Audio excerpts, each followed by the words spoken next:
Hey everyone, and welcome back to my channel. Today I'm doing another review and swatches for you guys on an eyeshadow palette, and this is the Urban Decay Full Spectrum palette.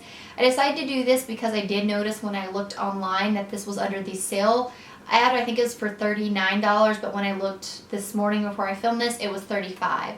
So it was available at Ulta, but I did look online and it's no longer on Ulta, but it is still online at Sephora when I checked this morning. I'm not exactly sure when this video will go up, but it was on Sephora's website.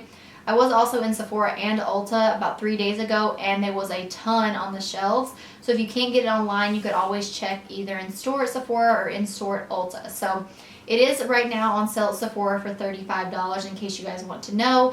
And yeah, I'm just going to talk a little bit about the packaging, how they work, the formula of these, if they're pigmented or not.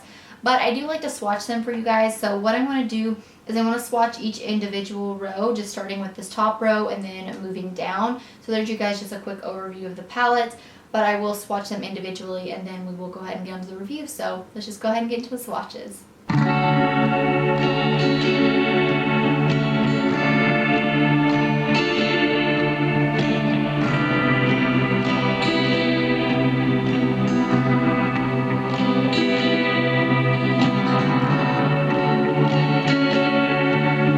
Alright, so I hope that you guys enjoyed those swatches. Now for the review, the packaging. I mean, Urban Decay always does such amazing, beautiful packaging. This is no exception here. It is a little bit bulky, but you do get a lot of shadows in this.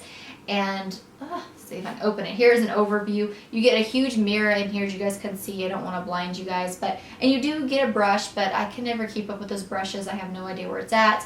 And then here again is just an overview of the palette. So first off, I guess I'll talk a little bit about the formula. You do get a couple of mattes in here. You get some satin shades, and then you do get some like more shimmery kind of metallic shades. Starting with this top row, this is my favorite. It's my most used row. I don't really use these two rows right here very often, which I'll tell you guys why.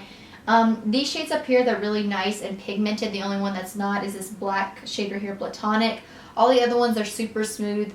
They don't blend the best, but they do still blend pretty good if you're someone who's willing to take the time and blend the shades out.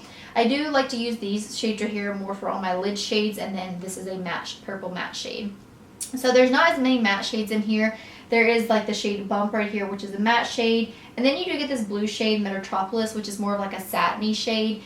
And then these three shades right here are matte shades, and then Deliverous. Some of these you do get like fallout, glitter fallout from the other shades that falls into these, but once you kind of get past that, first initial swipe, then there's no glitter in them.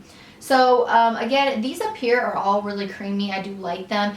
But for the rest of these two rows, I find that they can be a little bit chalky. You do kind of get like a lot of fallout, and there's not as much pigmentation from this palette as I would want. I'll be honest, I think Kat Von D does better colored shadows. So if that's the reason you're getting this palette is for more like these bright kind of vibrant shades, I would recommend checking out the Kat Von D ones. Something that I want to mention though is using this row right here, and this orange shade stains my eyes so incredibly bad. I come in and I remove my makeup with a wipe, like a makeup wipe, and then I'll come in with a gel to oil cleanser to remove everything else that didn't remove on my eyes and the rest of my face. And still doing that and then coming in over top of it with a cleanser, I would still have a faint hint of like purples and blues on my eyes, so kind of be cautious of that, especially if maybe you're like planning on doing something crazy, colorful one night, but then you gotta go to work the next day. You might just want to be cautious of that. But I find that these more bright shades don't blend the best, and I also find that I have to really, really build them up to get the desired color pigmentation that I want. And that kind of, like I said, I definitely think that Kat Von D does them better. I definitely think that you have to work with them. But I do like them better than the Urban Decay ones, honestly. I just think that Kat Von D really does a great job. Not that I hate the formula of these, but I definitely think that you have to work with them, and if you're someone that doesn't want to take the time to blend them and build them up, then you're definitely not going to like this palette, because I do have to, like I said, build them up. There is two shades in here that I was really just absolutely bummed out about because I thought that they were gorgeous in the pan. That's the shade Faded and Iced.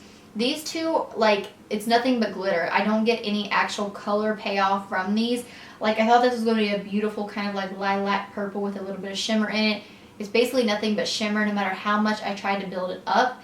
The best way I can find using these is to squirt your brush on these that are like this. The Faded, Iced, and Platonic are the ones that are really like that.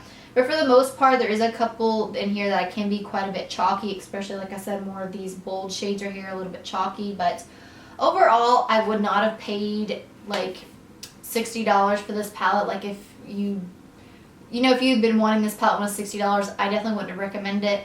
But for $35, if you don't care to work with some shades, if you don't care that some of them are going to be chalky and not as pigmented, then, I don't think that this is a terrible palette. I know it's hard to find bold shades that are easy to work with, so that's why, like, I kind of don't mind this one, because I know that, there are a little bit harder to work with. But these, like I said, they're not terrible. I've definitely tried worse, especially from the drugstore. But overall, I definitely think that if you've been eyeing this palette out, this would be a great chance to get it for $35. You could even go in stores and they might have it out where you can swatch it. I know my Sephora did, my Ulta didn't, but Sephora did have one out that you could swatch. So yeah, overall, like I said, I hope that I answered, any questions you guys might have had about this palette. If you do have any more, just comment down below and I will try to answer them. I know I've been lacking on videos, but my grandmother's been really sick, and on top of working a full-time job, I just haven't had time to film. So I really hope that this coming week things kind of slow down and I can film some more for you guys. So I do want to apologize for that. But yeah, anyways, if you guys have any more requests for any videos, just let me know. And as always, thank you guys so much for watching. Bye.